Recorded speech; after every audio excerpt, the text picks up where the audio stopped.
Shalom peuple de Dieu. Nous sommes dans la joie d'être encore ce matin dans la présence du Seigneur. La Bible dit entrer dans sa présence avec des actions de grâce. Nous allons rendre grâce à Dieu pour sa miséricorde, pour ses bontés, pour ses bienfaits dans nos vies.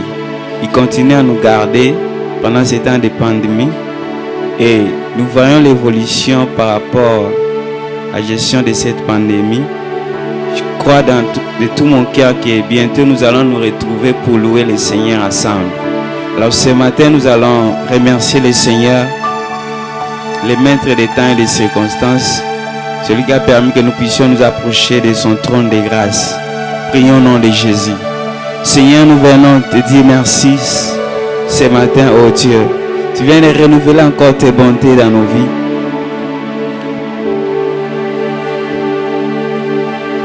Tu nous as gardés, Seigneur, nous as préservés des maladies, nous as fortifiés. Au milieu des famines, Seigneur, tu nous as visités. Au milieu des maladies, tu nous as visités. Au milieu des crises, Seigneur, tu nous as visités. Seigneur, nous venons au-devant de toi avec action de grâce. Nous avons des milliers de raisons pour te dire merci, Seigneur. Merci pour tes bienfaits. Merci pour ta main puissante qui agit dans notre famille. Merci pour ta main puissante qui agit dans notre pays. Merci pour ta main puissante qui agit à Kinshasa. Oh Dieu des armées, Dieu des miséricordes. Nous te disons merci, oh Dieu, pour ton église que tu gardes. Nous te disons merci pour tes hauts faits, Seigneur. Nous nous approchons de toi ce matin avec des actions de grâce. Alléluia. Sois élevé, Seigneur. Nul n'est comme toi, oh Dieu. C'est toi qui gardes, c'est toi qui préserve, c'est toi qui protège, Seigneur. Nul n'est comme toi, magnifique en sainteté. Personne n'est comme toi. Jour après jour, semaine après semaine, tu marches avec nous. Oh Dieu, tu mets tout devant nous pour nous amener dans notre destinée avec toi. Personne n'est comme toi, oh Dieu. C'est toi qui guéris, c'est toi qui libères, c'est toi qui opères les prodiges. Alléluia. Tu es souverainement élevé, Seigneur. Nul n'est comme toi. Alléluia. Sois élevé. Kumisama na yo na tongo alelo. Alléluia. Alléluia. Alléluia.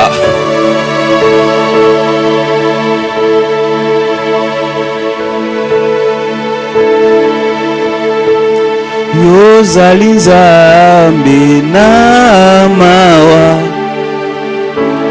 ngana tatu lingolu na yo bolingo na yo poranga etindi na ngumba mela yo yozali nzambe na mawa ngana tatu lingolu na yo bolingo na yo ponanga etindi na ngumba mela yo kolo yo linginga mingi na moni yango na boinanga wana nazala kimitelengano yolokotaki na yosu kolinga yokomisi ngai mwana na yo nana pesa na yo nini kolo yolinginga mingi moni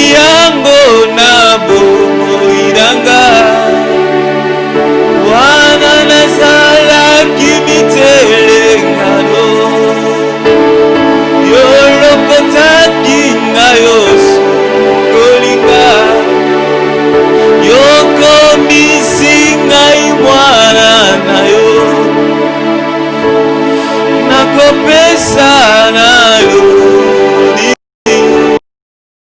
Ona masoyo salelinga nazongisela yo nini Ona masoyo salelinga napesa na yo nini Seigneur, oh Dieu, dans des actions de grâce pour ton amour, Seigneur, à témoigner en notre faveur, Seigneur, offrant sacrifice à la croix de Golgotha. Seigneur, oh Dieu, nous te disons merci, car ton amour nous guérit, Seigneur. Oh Dieu, tu nous as gravés dans tes mains, Seigneur, et nos murs sont constamment devant toi. Personne n'est comme toi, oh Dieu. Là où nous ne pouvons pas passer, tu nous portes sur tes ailes d'aigle. Personne, nul n'est comme toi, Seigneur. Seigneur, nul n'est comme toi, oh Dieu. Personne n'est comme toi. Alléluia. Alléluia. Nous te rendons des actions de grâce. Nous te rendons des actions de grâce. Pona maso saleli biso topesa na yo nini nzambe na bomo topesa na yo nini nzambe na bolingo topesa na yo nini nzambe na bikamwa. Alléluia. Olingi biso mingi moni yango na bomoi na biso ba Congolais tomoni yango na bomoi na biso ba Africain alors qu'on avait prévu 1 million de morts. Seigneur, oh Dieu, jusqu'aujourd'hui tu nous gardes. Tu as confondu les sages de ce monde. Tu as confondu les plus forts de ce monde. Seigneur, oh Dieu, nous prenons témoin de ta grâce dans nos vies. Alléluia. Et cette parole qui dit, les chars, les chevaux sont préparés pour la guerre, mais la victoire appartient à l'Éternel des armées. Alléluia. Nul n'est comme toi. Cela s'appuie sur les avoirs, s'appuie sur les chevaux. Mais nous invoquons le nom de l'Éternel. Et l'Éternel nous sauve. Personne n'est comme toi. Nous te disons merci, Seigneur. Nous te disons merci, oh Dieu. Reçois toute la gloire, Seigneur. Reçois tout l'honneur, oh Dieu. Alléluia. Sois élevé à jamais. Sois magnifié à jamais. Sois exalté à jamais. Alléluia. Alléluia. Nous voulons élever les noms qui étaient souverainement élevés. Les noms de Jésus. Les noms de Jésus. Les noms de Jésus. Les noms qui sauvent. Les noms qui guérissent. Les noms qui libèrent. Alléluia. Chemin qui est proché du Seigneur. Alléluia. Ce matin, en évoquant ce nom de Jésus, peu importe la situation laquelle tu vis, je t'assure que le Seigneur est près de toi. Et si tu l'invoques de tout ton cœur, il va se manifester ce matin. Il va se manifester pour toi. Alléluia. Yesu. Kombo nanguya. Alléluia. Alléluia. Sois élevé, Jésus. Sois élevé, Jésus. Alléluia.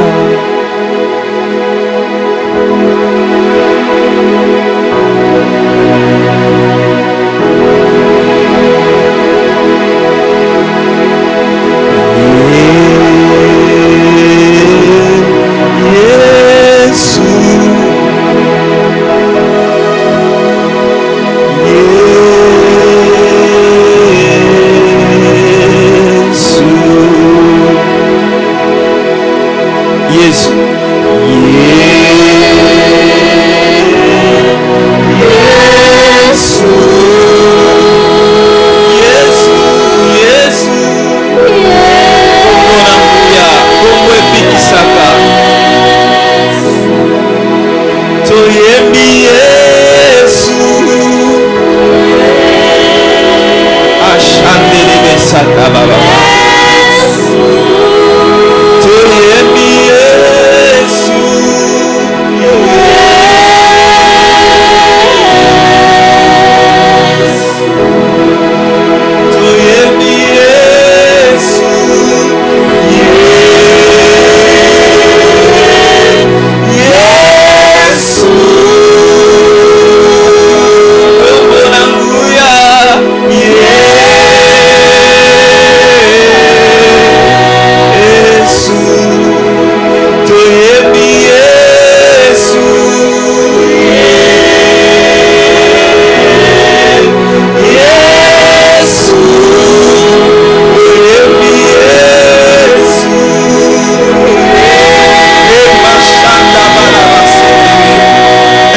ce nom de Jésus. Seigneur, nous t'évoquons, nous élevons ton plus haut. Alléluia. Jésus, le nom qui sauve, le nom qui libère, le nom qui brise les chaînes. Alléluia. Le nom de Jésus, le nom qui libère les angoisses, le nom qui libère les dépressions, le nom qui sauve, le nom de Jésus. C'est le nom qui nous a été donné. C'est le nom qui nous a été donné. Peu importe la situation à laquelle tu traverses, le combat au travail, invoque le nom de Jésus. Invoque le nom de Jésus. Invoque le nom de Jésus. Alléluia. Il est là pour te sauver. Il est là pour te donner la victoire. Le nom de Jésus. Le nom de Jésus. Alléluia.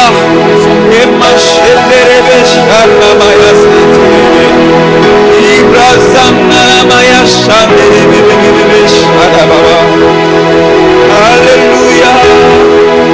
Alléluia. Le nom de Jésus. Le nom de Jésus. Bartima crié, fils de David, aie pitié de moi. Alléluia. Jésus, Jésus. Jésus, Jésus. Je n'ai ni or ni argent, mais ce que j'ai, je te le donne au nom de Jésus. Lève-toi et marche. Alléluia, c'est nom qui guérit les infirmités. Alléluia. Alléluia. Alléluia. Au nom de Jésus, lève-toi et marche. Alléluia. Alléluia, c'est nom plus grand que tous les noms. Évoque ce nom de Jésus.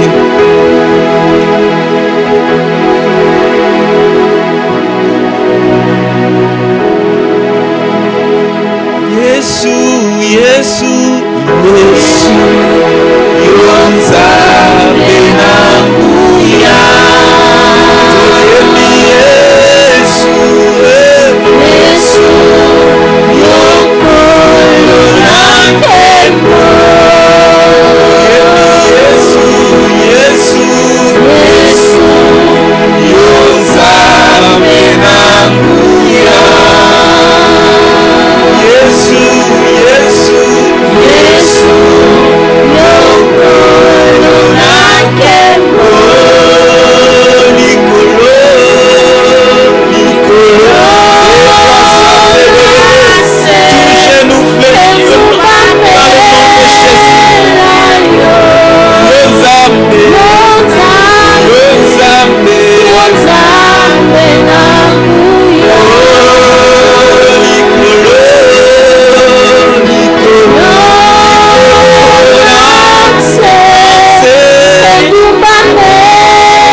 Situation nazo vivre na se awa ezombamela kombo na Yesu Masiya. Ba tempête ezobéir na kombo na Yesu Masiya. Ba tempête ya vie na yo ezobéir na kombo na Yesu Masiya. Alléluia. Alléluia.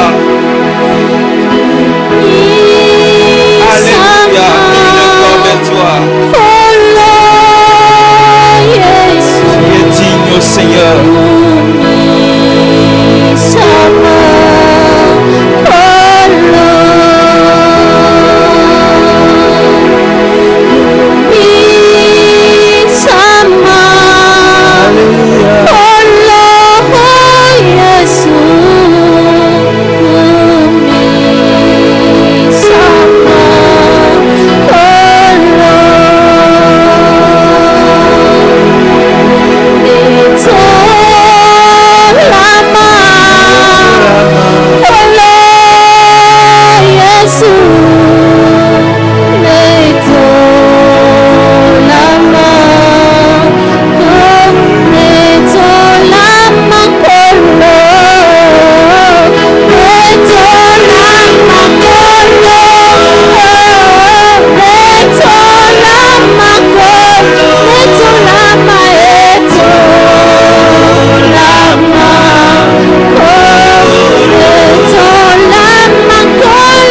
Ta joie est notre force, Seigneur.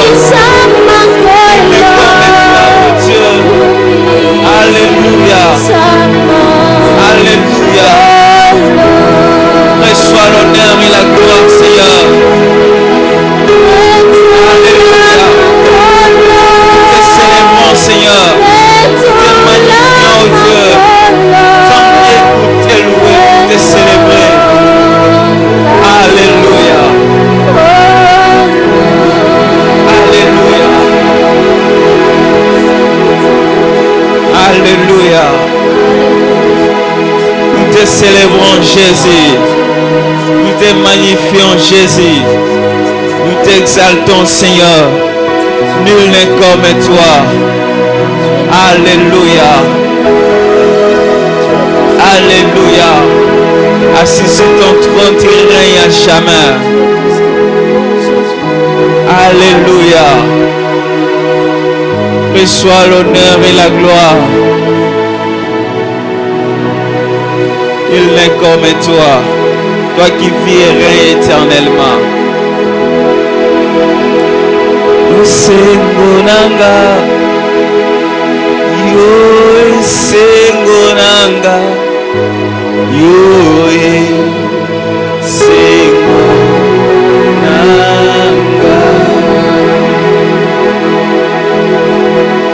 yo sengonanga.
Que l'homme ne vivra pas de pain seulement, mais de toute parole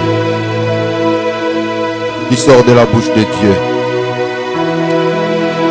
Oui, Seigneur, ce matin, nous avons besoin de ta parole. Nous avons besoin d'être nourris par ta parole. Parle-nous, Seigneur. Que ta parole trouve une place de choix dans nos cœurs. Que ta parole, Seigneur, nous édifie, nous construise. Que ta parole porte du fruit dans nos cœurs. Afin que, Seigneur, notre vie en soit impactée. Bénis ces temps, Seigneur, ô Dieu, et que tout se passe pour ta gloire. Au nom de Jésus, nous t'avons ainsi prié avec grâce. Amen. Shalom, bien-aimés. Que le nom du Seigneur soit béni. Partout d'où vous nous suivez, nous vous saluons ce matin dans les précieux et merveilleux nom de notre Seigneur et Sauveur Jésus-Christ. Et notre prière élevée de notre cœur, c'est qu'à travers ces moments, que le Seigneur vous fasse du bien. Que le Seigneur, à travers ces moments, puisse répondre aux préoccupations de vos cœurs. Sans plus tarder, nous allons très rapidement ouvrir nos Bibles. Nous allons lire 2 textes dans la parole de Dieu. Donc ce sont nos textes de base. D'autres seront donnés certainement au cours du message. Mais ce sont les textes principaux que nous allons exploiter ce matin. Le premier texte, nous le tirons dans l'épître de Paul aux Éphésiens. Éphésiens 4. Éphésiens chapitre 4, le verset 11 jusqu'au verset 15. Je lis au nom du Seigneur. Éphésiens 4, 11 à 15.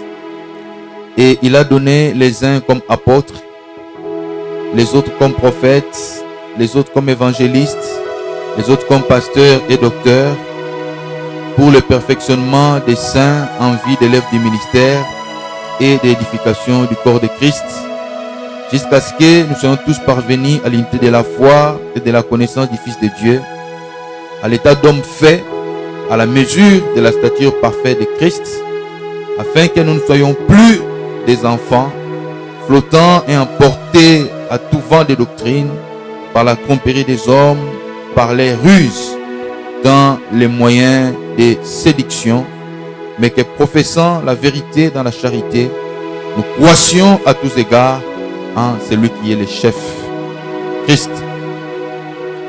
Notre deuxième texte, nous allons le lire dans la 3e épître de Jean, 3 Jean, au premier, il n'y a qu'un seul chapitre, donc nous allons lire dans 3 Jean, au verset 2. C'est un court verset, je lis rapidement au nom du Seigneur. Bien-aimé, je souhaite que tu prospères à tous égards et tu sois en bonne santé, comme prospère l'état de ton âme. Je nous prie, là où nous sommes, de recevoir la parole de Dieu avec des acclamations. Elle est la parole du Dieu vivant et elle est digne d'être reçue de cette façon. Le thème que nous avons mis de partager avec vous ce matin est intitulé « L'importance de la maturité spirituelle dans la vie du chrétien ». L'importance de la maturité spirituelle dans la vie du chrétien. Bien-aimés dans le Seigneur, comme la vie humaine, nous devons savoir que la vie chrétienne, c'est aussi un processus ou un parcours dans lequel il y a 3 étapes essentielles. La première étape, c'est la naissance. Lorsqu'on reçoit le Seigneur Jésus-Christ dans sa vie, on expérimente la nouvelle naissance en Jésus-Christ. Et donc ça, c'est la première étape et c'est même ça le commencement de la vie chrétienne. Et la seconde étape, bien aimé, c'est l'étape de la croissance. C'est-à-dire, on devient enfant de Dieu, mais naître ne suffit pas. Il faut grandir, il faut croître. Il faut recevoir la nourriture spirituelle qui nous permet de grandir et d'atteindre, c'est comme ce que nous venons de lire dans ces textes, le stade d'homme fait. Et donc, c'est la deuxième étape qui est la croissance. Et il y a également la troisième étape que nous allons expérimenter plus tard au retour du Seigneur, c'est l'étape de l'enlèvement. Cela veut dire lorsque le Seigneur va revenir, chercher son église, eh bien, viendra cette étape-là, l'enlèvement de l'église. Ceux qui auront marché dans la crainte du Seigneur, ceux qui auront été fidèles à Dieu, ceux-là, n'est-ce pas, prendront part à cet événement, ce grand rendez-vous qui est l'enlèvement de l'église, qui constitue même le couronnement de la vie chrétienne et qui est l'étape justement qui nous permettra de vivre éternellement auprès du Seigneur. Donc ce sont les trois grandes étapes qui caractérisent le parcours dans la marche avec le Seigneur. Et si toutes ces étapes sont des étapes importantes par lesquelles nous devons passer, aujourd'hui nous allons nous intéresser principalement à la seconde ou à la deuxième étape qui est l'étape de la croissance. Parce que c'est la croissance qui nous conduit à la maturité spirituelle, qui constitue même le centre, même le principal sujet de notre prédication de ce matin. Et par rapport à cette question ou par rapport à la maturité spirituelle dont nous allons parler ce matin, il y a trois questions principales auxquelles nous allons nous efforcer de répondre à travers les messages. La première question à laquelle nous allons nous efforcer de répondre, c'est celle de savoir ce que c'est la maturité spirituelle. C'est quoi la maturité? Puisqu'on dit maturité, maturité, maturité, qu'est-ce que c'est la maturité spirituelle? Ce sera la première question à laquelle nous allons nous efforcer de répondre par la grâce de Dieu. La seconde question à laquelle nous allons nous efforcer de répondre, c'est celle de savoir comment est-ce qu'on parvient à la maturité spirituelle. On parvient comment? Puisque nous savons tous comment on parvient à la maturité physique, mais puisqu'aujourd'hui il est question de parler de la maturité spirituelle, nous allons essayer de répondre à la question de savoir comment on y parvient. Et la troisième et la dernière question, qui va également aussi contenir la conclusion de ces messages, c'est en fait la question de savoir pourquoi. Quel est l'intérêt pour un chrétien, un enfant de Dieu, de parvenir à la maturité spirituelle? Pourquoi rechercher cela dès lors qu'on est sauvé, dès lors qu'on a déjà le salut? Est-ce que c'est encore utile, c'est encore nécessaire de travailler pour parvenir à la maturité spirituelle? Pourquoi donc? Ça sera ça la dernière question à laquelle nous allons répondre et dans laquelle sera également contenue la conclusion du message de ce matin. Alors, qu'est-ce que la maturité spirituelle, bien-aimés? Pour répondre à cette question, il faut d'abord que nous puissions essayer de répondre à la question de savoir c'est quoi le mot maturité. Le mot maturité veut dire quoi? Et lorsqu'on lit les dictionnaires, on définit tout simplement la maturité comme l'état de ce qui est mûr. Donc la maturité, c'est l'état de ce qui est mûr. Et ce qui est mûr, bien aimé, c'est ce qui a atteint son plein développement, ou ce qui a achevé le processus de croissance. Quelque chose s'est mis à croître, jusqu'à ce que la chose ne croît plus. Vous savez, à un certain moment, quand on est enfant, après un certain nombre de temps, il y a des choses qui changent.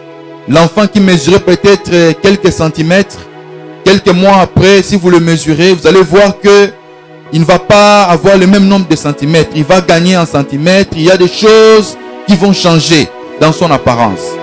Donc cet enfant est en processus de croissance. Mais à partir d'un certain âge, vous allez voir qu'il y a des choses qui ne vont plus bouger.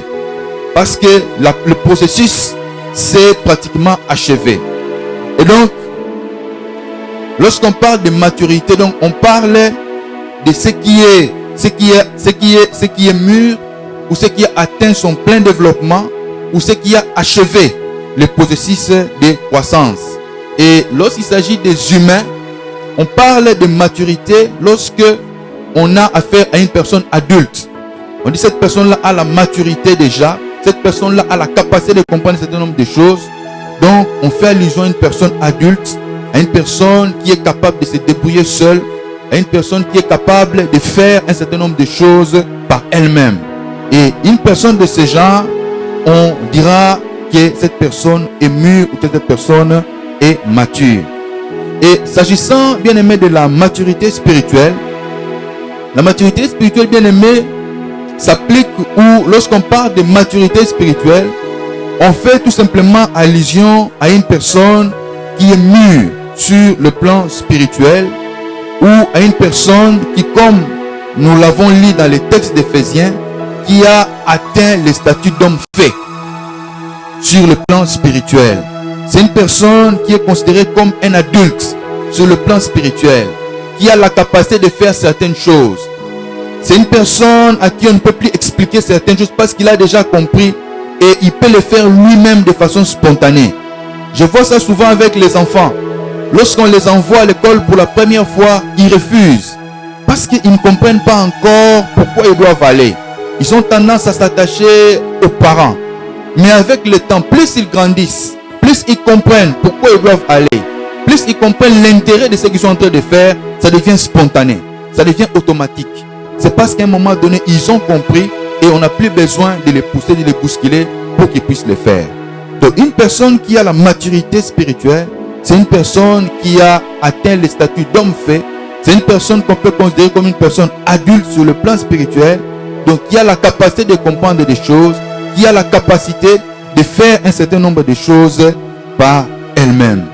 Et bien aimé, nous devons savoir que si la maturité physique est principalement une question de temps, la maturité spirituelle, bien aimé, n'est pas seulement une question de temps.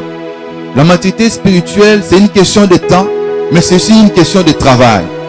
Donc, quelqu'un peut avoir fait un certain nombre d'années dans une église. Il peut avoir reçu le baptême il y a très longtemps. Mais ce n'est pas le fait qu'il ait été chrétien pendant plusieurs années qui fera nécessairement en sorte que cette personne-là ait un degré de maturité spirituelle élevé. Il peut avoir 10, 20, 15, autant d'années dans l'église, mais ne pas toujours avoir atteint le stade de la maturité sur le plan spirituel. Parce que la maturité spirituelle, bien aimée, n'est pas seulement une question de temps, mais c'est aussi une question de travail. Il y a un travail spirituel qui doit être fait sur la personne pour que cette personne développe des qualités, pour que cette personne développe des capacités sur le plan spirituel. Une personne qui ne travaille pas, une personne qui ne fournit aucun effort, cette personne-là va peut-être rester dans l'église pendant longtemps, mais cette personne ne va pas atteindre le statut d'homme fait. Cette personne ne va pas développer la maturité sur le plan spirituel. Et je pense ici à une histoire que le pasteur Domingos nous a raconté une fois qu'il est intervenu dans une des prédications à l'église. Il parlait d'un papa qui était frustré parce qu'il avait fait beaucoup d'années dans l'église, mais pendant toutes ces années-là, on ne lui avait pas confié entre guillemets un poste de responsabilité. Il a rencontré quelqu'un qui l'a salué, il a appelé ancien. Il a dit, ah, mais ancien, bonjour. Il dit, mais comment ça, tu m'appelles ancien? Moi, je ne suis pas ancien. Ah, mais depuis tout ce temps, tu n'es pas encore ancien. Tu es toujours frère. Mais après tout ce temps, normalement, tu devais déjà être ancien. Alors, il a été frustré. Il est allé dire au pasteur, mais voilà autant d'années que je suis là, mais je suis toujours là où je suis. Comment je ne suis pas encore ancien alors que j'ai déjà fait plus de 10 ans ici, je suis en train de fréquenter l'église? Donc, bien aimé, ce papa avait confondu. Il avait confondu l'ancienneté dans l'église et la maturité spirituelle. Ce sont deux choses différentes. On peut être ancien, on peut être arrivé avant les autres, mais si on ne travaille pas, s'il n'y a pas des efforts qui sont fournis, on aura du mal à développer cela. Et bien aimé, contrairement également à la maturité physique, qui est un acquis, c'est-à-dire une personne qui a déjà 30 ans, qui a déjà 35 ans, cette personne ne va plus reculer. Il ne va plus dire, voilà, puisque je ne fournis pas d'efforts, je n'ai plus 35 ans, j'ai 32 ans, ou je n'ai plus 32 ans, j'ai 30 ans. La maturité physique, c'est un acquis. Quelqu'un qui a 35 ans, quelqu'un qui a 40 ans, il ne perdra plus cet âge-là, il ne perdra plus cette maturité-là, il va continuer à avancer. Mais la maturité spirituelle, par contre, elle doit être entretenue. Il y a un travail qui doit être fait. Même si j'ai déjà atteint ce stade-là de maturité spirituelle, mais ce n'est pas pour autant que je dois croiser les bras pour dire que, ok, je suis déjà arrivé, je peux croiser les bras. Je dois continuer à travailler. Je dois continuer à fournir des efforts pour entretenir, voire amplifier davantage cet état dans lequel je suis. Voilà pourquoi lorsque nous lisons dans Philippiens au chapitre 2, à partir du verset 12, la Bible nous demande de travailler à notre salut. Donc nous sommes déjà sauvés, mais ce n'est pas pour autant que nous devons croiser les bras et dire ok, nous n'avons plus d'efforts à fournir. Il y a un travail que nous devons continuer à faire pour entretenir, voire amplifier cet état-là dans lequel nous sommes déjà. Et donc, bien aimés, voilà donc les grands éléments ou bien les grandes choses qui font la différence entre la maturité physique et la maturité spirituelle. L'une est automatique, elle vient avec le temps, mais l'autre a besoin du temps certes, mais en plus de temps, elle a également besoin du travail pour se développer. Si l'une n'a pas besoin d'être entretenue, l'autre doit être entretenue. Il faut continuer à fournir des efforts pour la maintenir et pourquoi pas l'amplifier. Donc ce sont les principaux éléments que nous pouvons donc retenir par rapport à ces premiers points. Et comment faire? Puisque nous avons dit que la maturité spirituelle, c'est aussi une question de travail. Donc cela veut dire qu'il y a des efforts, qu'il y a des choses à faire si nous voulons parvenir à cette maturité-là. Et qu'est-ce que nous pouvons faire? Comment nous pouvons nous comporter pour que nous puissions parvenir à la maturité spirituelle, comme le Seigneur nous le demande. Il dit que son souhait, c'est que nous puissions prospérer à tous égards, que nous soyons en bonne santé, comme prospère l'état de notre âme. Donc il faut que l'état de notre âme puisse prospérer. Même sur le plan spirituel, le Seigneur attend de nous que nous puissions faire des progrès. Et donc comment nous pouvons faire? Qu'est-ce que nous pouvons faire pour que nous puissions faire des progrès? Et donc là, il y a plusieurs choses que nous pouvons faire, mais il y a 5 choses principales que j'ai retenues et qui constituent l'essentiel que nous pouvons faire pour parvenir, n'est-ce pas, à la maturité spirituelle, pour parvenir au statut d'homme fait, comme nous le recommande la parole du Seigneur. Bien aimé, la première chose, c'est d'abord le fait d'accepter l'encadrement de nos aînés dans la foi. Nous devons accepter d'être encadrés. Nous devons accepter d'être accompagnés par ceux qui sont nos aînés dans la foi. Vous savez, bien aimé, celui qui est maître aujourd'hui, celui qui est professeur aujourd'hui, a accepté un jour d'être élève. On ne peut pas devenir maître si un jour on n'a pas accepté d'être élève. Si un jour on n'a pas accepté de s'asseoir au pied de quelqu'un, on ne peut pas devenir maître. On ne peut pas devenir expert si un jour on n'a pas accepté de subir la formation, de subir l'encadrement d'un aîné. On ne peut pas devenir un adulte si un jour on n'a pas accepté de devenir un enfant. Si un jour on n'a pas accepté que quelqu'un nous dise de faire ceci ou de faire cela. Il est difficile un jour qu'on devienne mature. Il est difficile qu'un jour qu'on devienne adulte. Donc bien aimé, nous devons accepter.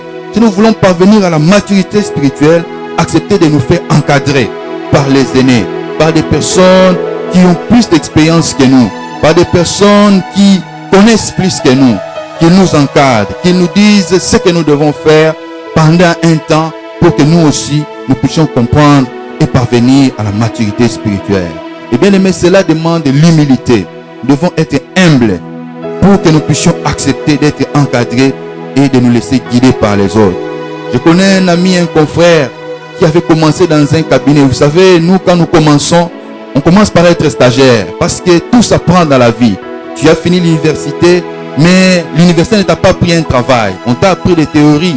Et si tu veux exercer un travail, il faut te laisser former par quelqu'un qui a commencé avant toi. Alors, ce garçon avait du mal à s'entendre avec son encadreur parce qu'il était tellement orgueilleux, tellement imbu de lui-même. Et il se disait, mais est-ce que l'élève ne peut pas être plus intelligent que son maître? Pourquoi est-ce que moi je dois toujours faire ce que lui me dit de faire? On lui a dit non, l'intelligence est une chose, mais l'expérience en est une autre. Je peux être intelligent, mais l'intelligence ne fait pas que j'ai rencontré toutes les circonstances de la vie. Une personne peut être peut-être moins intelligente que moi, mais beaucoup plus expérimentée. Parce qu'il a commencé avant, parce qu'il a vu des choses que je n'ai pas encore vues.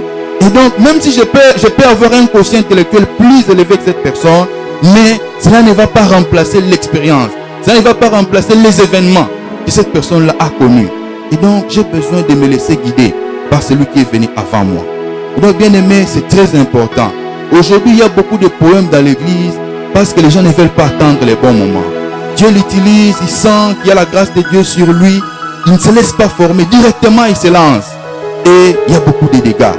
Il y a beaucoup de choses qui se font. J'ai vu des jeunes gens lancer des ministères. Vous allez là-bas, vraiment c'est la catastrophe. Mais vous sentez qu'ils ont la grâce de Dieu. Mais ce qui les manque, c'est quoi? C'est la préparation. Ce qui les manque, c'est la formation. Et parfois, ils se perdent. Alors qu'il y a la grâce de Dieu, ils pouvaient faire des grandes choses si seulement ils avaient accepté de se laisser former, de se laisser encadrer et de se lancer au bon moment dans le service. Bien aimé, la deuxième chose, c'est la prière, le jeûne. C'est très important. C'est travail spirituel. Bien aimé, lorsque nous persévérons dans la prière, lorsque nous prenons l'habitude de jeûner, de nous retirer, de chercher la face de Dieu, bien aimé, le Seigneur travaille. Il travaille sur nous. Il travaille sur nos qualités. Il travaille sur notre caractère spirituel. Il nous communique des dons. Il nous transforme. Et cela nous fait gagner en termes de maturité. Cela nous fait gagner en termes de sensibilité. Et cela nous permet d'avancer et de réaliser des progrès avec le Seigneur. Cela nous permet de faire des expériences avec le Seigneur qui nous font gagner en termes de maturité sur le plan spirituel. Il y a bien aimé la parole de Dieu. Nous devons aimer la parole de Dieu. Nous devons nous nourrir de la parole de Dieu de façon constante, de façon régulière. Mais nous devons nous nourrir par nous-mêmes. Mais nous devons aussi saisir les occasions qui nous sont données d'être nourris par les autres, par nos bergers, par nos encadreurs. Nous devons saisir les opportunités de nous nourrir de la parole de Dieu et d'être nourris par la parole de Dieu. Bien aimé, très souvent, lorsque nous venons en semaine à l'église, on se rend compte que la plupart des chaises sont vides. Les gens viennent le dimanche, mais en semaine, souvent les gens n'accordent pas beaucoup d'importance à ce qui se fait. Il n'y a que quelques personnes qui viennent, la majorité ne vient pas. Donc les gens n'accordent pas beaucoup d'importance à l'enseignement. Lorsque nous lisons les actes des apôtres, c'est une des choses qui avait fait la force de l'église primitive, c'est ça. La Bible dit qu'ils persévéraient dans les enseignements, ils persévéraient dans la fraction, ils persévéraient dans les prières. Et donc, bien aimés, nous devons être attachés à la parole de Dieu. Lire cette parole, nous nourrir constamment de cette parole. Aimer l'enseignement de la parole, être fidèle aux enseignements, recevoir ces enseignements, mettre ces enseignements en pratique. Ça va nous édifier, ça va nous construire, ça va nous permettre de grandir sur le plan spirituel. Et bien aimé, la quatrième chose que nous devons saisir, c'est la vie de sainteté. Nous ne pouvons pas croître, avoir une bonne croissance sur le plan spirituel si nous ne marchons pas dans la sainteté. Si, bien aimé, nous avons une vie de mélange, la Bible nous demande de ne pas attrister le Saint-Esprit. Puisque c'est compliqué. Quelqu'un peut bien manger, mais cette personne est malade. Cette personne va avoir du mal à croître. Cette personne va avoir du mal à se développer. Et donc, la vie de sainteté, c'est un élément important qui nous permet de croître, qui nous permet de parvenir à la maturité spirituelle. Lorsque nous ne marchons pas dans la sainteté, nous aurons du mal. On peut nous enseigner, on peut faire beaucoup de choses, on peut nous donner une Bible, on peut nous accompagner. Mais si nous ne fournissons pas un effort pour être disciplinés, pour marcher dans la sainteté, nous aurons du mal à réaliser des progrès avec Dieu. Parce que lorsque le Saint-Esprit est attristé, il y a du mal à ce qu'on voie la croissance, il y a du mal à ce qu'on voit l'épanouissement. Et bien aimé, la cinquième et la dernière chose que nous devons faire, c'est la persévérance. Nous devons être persévérants. Nous devons être patients. Nous avons dit que la maturité spirituelle, c'est une question de travail, mais c'est aussi une question de temps. Il faut avoir la patience, il faut avoir la persévérance. Il faut y aller lentement. Il faut laisser Dieu nous travailler. Il faut laisser Dieu travailler sur nous. C'est lentement, mais sûrement que nous acquérons les qualités, nous acquérons les capacités qui font que nous devenons des hommes faits, nous devenons des adultes sur le plan spirituel. Même les enfants, ils prennent du temps. Vous pouvez les nourrir comme vous voulez, lui donner toutes les bonnes choses possibles. Mais il prendra du temps pour qu'il devienne un adulte. Ce n'est pas la nourriture que vous donnez qui fera en sorte que l'enfant grandisse plus vite. Il va grandir normalement et jusqu'à ce qu'il atteindra l'âge pour devenir adulte. Donc ça demande la patience, Ça demande la persévérance. Et bien aimé, avec le temps, Dieu nous façonne, Dieu nous travaille et Dieu nous amène à l'état d'homme fait, à l'état d'homme capable de réaliser des grandes choses avec lui. Alors pourquoi? Quel est l'intérêt de développer la maturité sur le plan spirituel?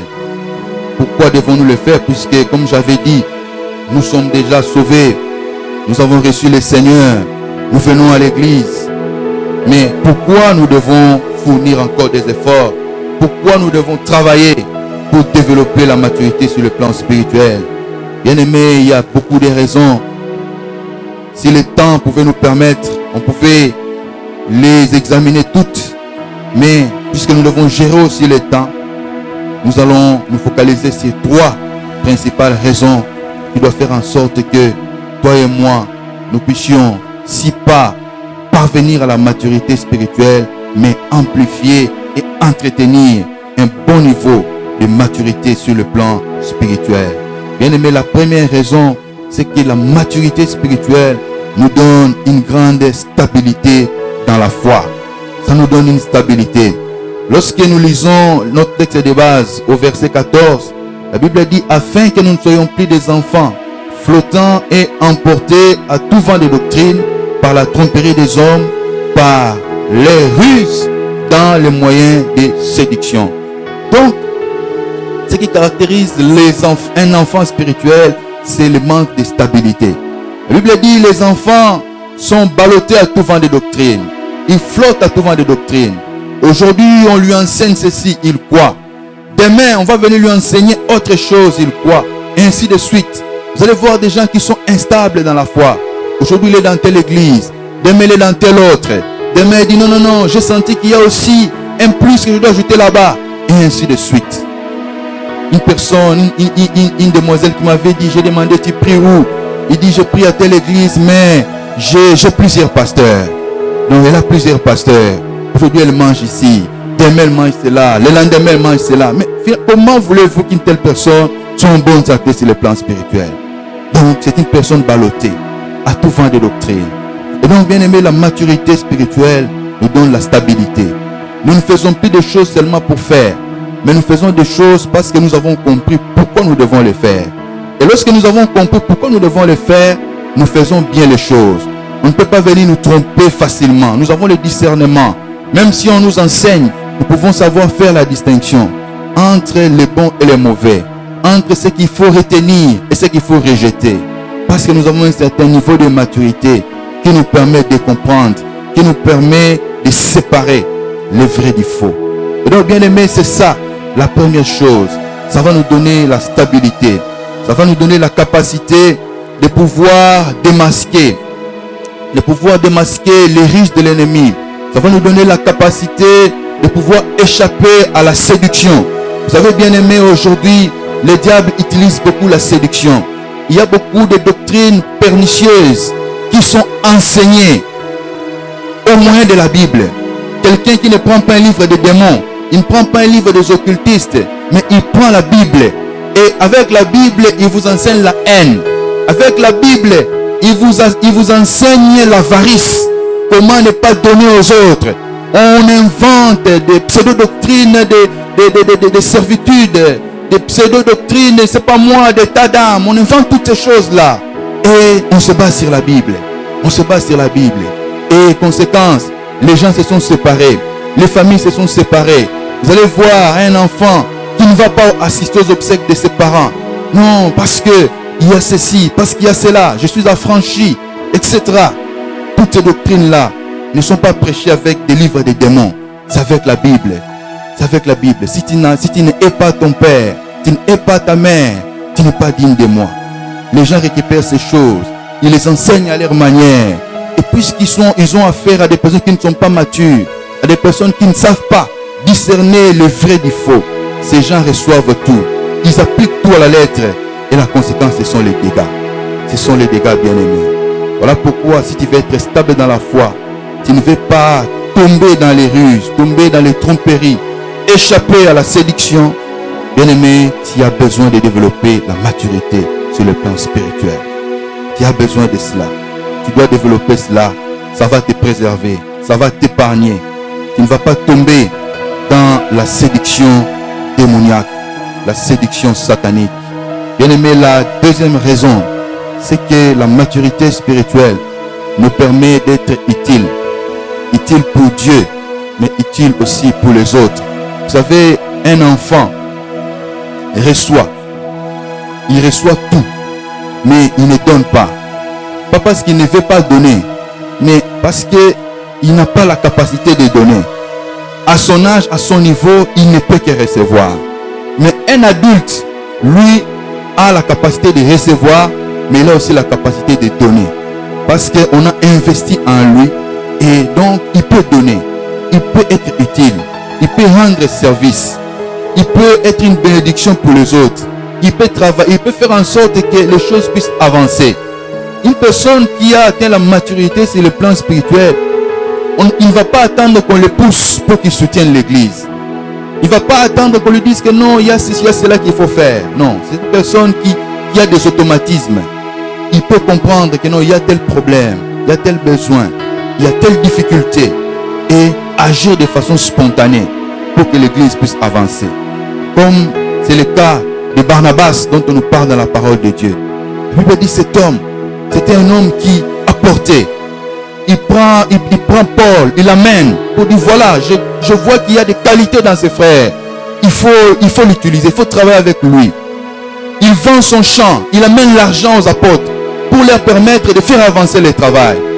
Nulle part la Bible nous dit que quelqu'un était venu lui dire que non, voilà, nous avons tel besoin, il faut faire ceci, il faut faire cela. Mais en observant, puisqu'il était mature, il avait compris qu'ici, il y a une vision, mais ce sont les moyens qui manquent. Alors qu'est-ce que je peux faire? Il a amené les moyens pour permettre que la vision puisse se réaliser. Donc bien aimé, ce sont des choses comme ça qu'une personne qui est mature, une personne qui a compris peut faire. Et si l'église est remplie de ce genre de personnes, l'église va avancer. Il y aura moins de problèmes, il y aura moins de difficultés. Les pasteurs vont moins souffrir. L'église va avancer parce que les gens vont comprendre et les gens vont faire les choses par eux-mêmes sans qu'on puisse les bousculer. Bien aimé, la troisième et la dernière raison que le Seigneur nous a mis à cœur de partager avec nous ce matin, c'est que la maturité spirituelle nous donne réduit notre niveau de dépendance sur le plan spirituel.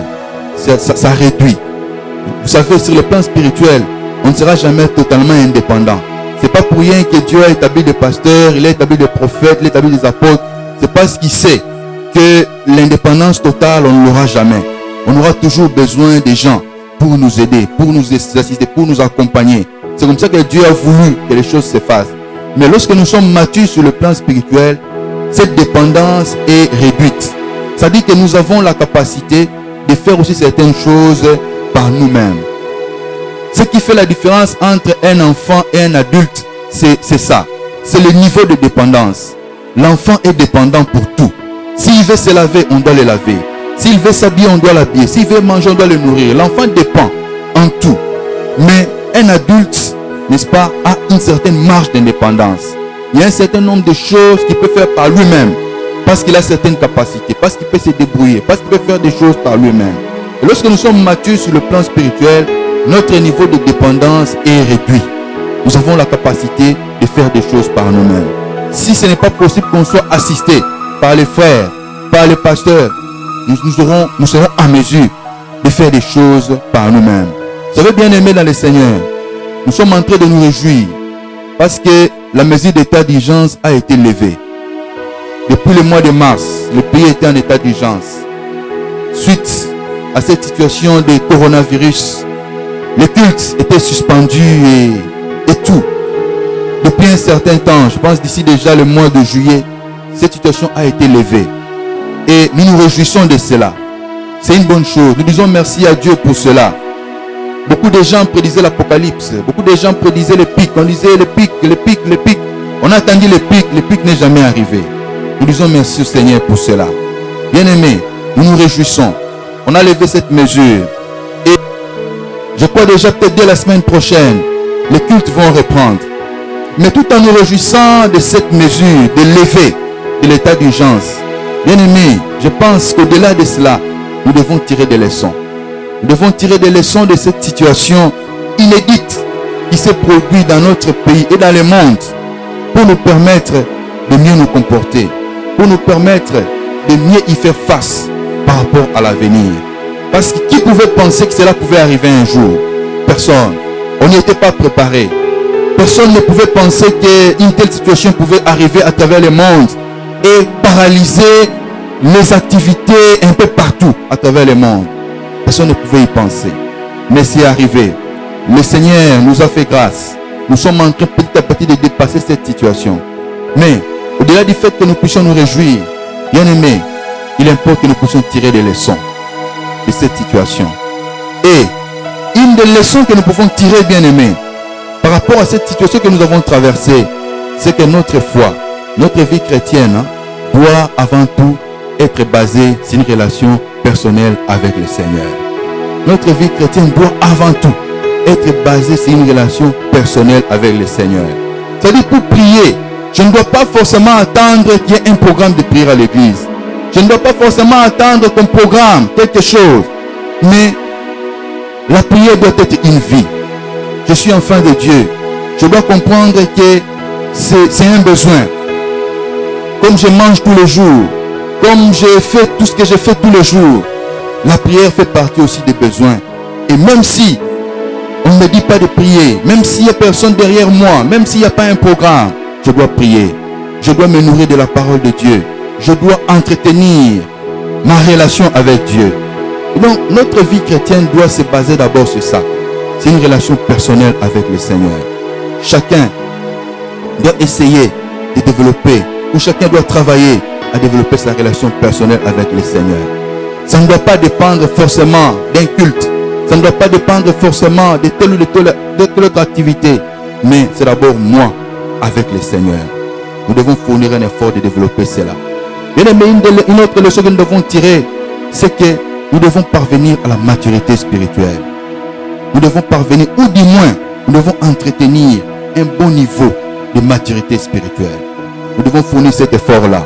Pourquoi, bien aimé? Parce que il peut arriver qu'en dépit de notre bonne volonté, nous ne soyons pas en mesure de nous réunir comme nous nous réunissions avant. Et bien aimé, voilà pourquoi c'est important qu'on apprenne de temps en temps à nous débrouiller nous-mêmes. Aujourd'hui, nous avons la chance que la technologie nous permette de continuer à être nourris par la parole de Dieu. Mais qu'arriverait-il si demain ou après-demain, comme cela est arrivé parfois dans ces pays qu'on coupe Internet, qu'arriverait-il si vous vous retrouvez dans un coin du pays où vous n'avez pas la possibilité d'avoir le signal Internet? Qu'arriverait-il? Quel deviendra l'état de votre foi? De bien aimé, nous devons tirer des leçons et faire en sorte que nous soyons mieux préparés à faire face à cette situation dans l'avenir. Que le confinement ne puisse pas avoir des répercussions négatives sur notre foi. Nous devons fournir un effort et demander au Seigneur de nous accorder sa grâce pour y parvenir. Voilà, nous sommes arrivés à la fin de notre message. Nous allons prier, nous allons demander la grâce de Dieu pour qu'il nous vienne en aide. Nous allons recommander notre pays entre les mains du Seigneur. Cette première vague est en train de passer. Disons à Dieu, Seigneur, que cette première vague passe et qu'elle ne puisse plus revenir. Prions le Seigneur, recommandons la grâce de Dieu. Alléluia, alléluia. Seigneur, merci pour ton amour, merci pour ta bonté. Merci pour ta grâce.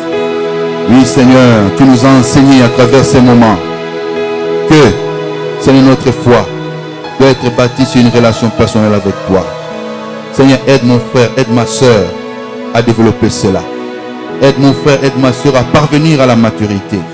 Et pour celui qui est déjà à ce stade, aide-lui à entretenir cela. Pour que, Seigneur, oh Dieu, de tels événements n'aient pas de répercussions négatives sur la foi de mon frère, sur la foi de ma soeur. Garde ce pays, Seigneur, oh Dieu. Il y a des prophètes de malheur qui prédisent une seconde vague d'épidémie.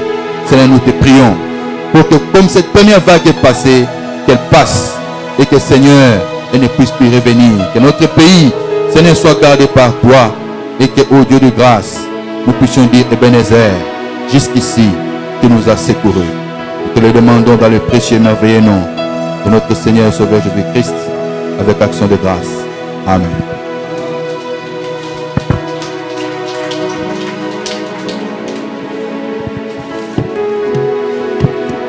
Gloire à Dieu.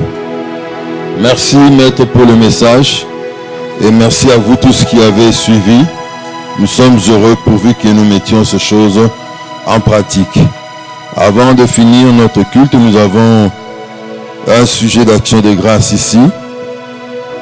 Maman Henriette Kenge qui rend grâce à Dieu. Je rends grâce à Dieu pour une année de plus qu'il a ajouté à ma vie. Malgré les temps de difficultés et les circonstances, il a toujours été là avec moi. Hier, samedi 8 août 2020, j'ai totalisé un demi-siècle. À lui seul la gloire, l'honneur pour des siècles et des siècles. Acclamons le Seigneur avec Maman Henriette Kenge. C'est une action de grâce qui est accompagnée d'une enveloppe. Et avant que nous puissions mettre un terme à ce culte, nous voulons rappeler quand même quelque chose. Dieu voulant, la semaine prochaine, le dimanche prochain, nous allons commencer à reprendre avec nos cultes, disons. Et déjà, prenez cette information. Nous allons tout faire pour que l'information arrive au plus grand nombre de membres de notre église. Mais prenez déjà cette information. La toute première, c'est que dimanche prochain, le 16, si Dieu nous prête vie, nous nous retrouverons et nous allons avoir 2 cultes au lieu d'un seul culte. Vu l'espace, nous allons avoir 2 cultes et ces 2 cultes sont à titre expérimental. Le temps que nous allons disposer pour la tenue de ces cultes, c'est à titre expérimental. Y aura-t-il besoin d'avoir un 3e culte? Les 2 cultes sont à titre expérimental. Nous allons voir si les besoins s'imposent que nous puissions avoir un 3e culte. Et le premier culte donc va commencer à 8h pour se terminer à 9h30. Et le 2e culte de 10h à 11h45. Le premier culte sera exclusivement en français de 8h à 9h30. Et le 2e culte sera bilingue de 10h à 11h45. Voilà, les autres informations, nous les donnerons au fur et à mesure. On va même faire des vidéos dans lesquelles nous allons informer les membres de l'église par le biais des réseaux sociaux. Et si le Seigneur le permet, pourquoi pas même dans des médias, annoncer cela. Notez d'emblée déjà le port du masque pour ce culte, pour participer au culte est obligatoire. La désinfection de mains avec les gels hydroalcooliques, obligatoire aussi. Et même les ouvriers, ceux qui vont prêcher, ceux qui vont chanter, ceux-là peuvent être sans masque. Mais pour tout le reste, il faudra avoir son masque et même d'autres services. On disposera des gants pour eux afin de pouvoir faire leur service. Voilà, le programme de l'église du lundi au vendredi se présente comme suite. Nous avons ramené nos programmes à la normale, comme ils étaient avant le confinement, avant l'état d'urgence. Lundi, il y a une personne en permanence au bureau à partir de 8h jusqu'aux 16h, 17h pour nous recevoir si nous voulons passer au bureau de l'église. Les mardis, le pasteur reçoit, il est là de mardi de 9h à 17h. Et mercredi, vendredi, horaire normal, quelqu'un au bureau 8h, 13h, pause et puis 15h, 14h jusqu'au soir. Nous fonctionnons, nous travaillons du lundi au vendredi. Ne nous cherchez pas les samedis. Le bureau ne sont pas ouverts les samedis. Dimanche comme aujourd'hui, pour aujourd'hui bien entendu, après le culte, nous serons là de 11h30 à 12h30 pour tous ceux qui veulent venir nous voir pour un entretien ou pour une raison quelconque. Voilà, petite précision, le culte reprend dimanche le 16, mais les enfants, on n'a pas encore un programme pour les enfants. Nous sommes en train de réfléchir avec vos prières parce que maintenant, avec ce qui est arrivé à la reprise, on a abondamment besoin de vos prières et d'autres défis que je ne peux pas dire ici. Nous avons abondamment besoin de vos prières. Pour les enfants, nous sommes encore en train de chercher un endroit qui soit plus proche de l'église et qui permettra que nous puissions réduit le nombre des enfants par classe. Si nous avions 7 classes, 8 classes de Kodim, nous sentons obligés d'en avoir maintenant 14 ou 15 pour réduire le nombre. Voilà pourquoi, alors que nous travaillons là-dessus, les parents gardez les enfants à la maison, n'amenez pas les enfants à l'église s'il vous plaît. Nous travaillons pour que nous puissions faire quelque chose de bien pour nos enfants. Gloire à Dieu. Nous sommes arrivés à la fin de notre culte. Nous allons nous incliner dans la prière pour clôturer. Seigneur notre Dieu, Dieu tout-puissant, Dieu d'amour, Dieu de toute grâce, merci pour avoir rendu possible ce culte. Nous osons croire, Seigneur, que dimanche prochain, nous nous retrouverons dans notre culte, dans nos cultes ici à l'église. Et nous te disons merci pour tout ce temps où nous avons fonctionné uniquement sur YouTube et sur Facebook pour nos cultes en direct. Tu as été avec nous, tu as fait de grandes choses. Tu as opéré comme tu pouvais opérer dans un culte où des gens sont présents en notre présence, devant nous en train de suivre. Merci pour les âmes qui ont été sauvées pendant ce temps. Merci pour les personnes guéries. Merci pour les personnes relevées qui s'étaient affaiblies. Merci pour tout ce que tu as fait. Merci pour tous tes serviteurs, serviteurs et servantes de l'évangile de Vimboudi qui sont disposés pour ce travail et n'ont pas pris cela à la légère, se sont préparés en conséquence pour nourrir ton peuple. Merci pour tout. Notre culte touche à sa fin, Seigneur. Que ta paix, ta grâce nous accompagne. Au nom de Jésus. Amen. Que Dieu bénisse. On se retrouve le dimanche prochain, Dieu voulant.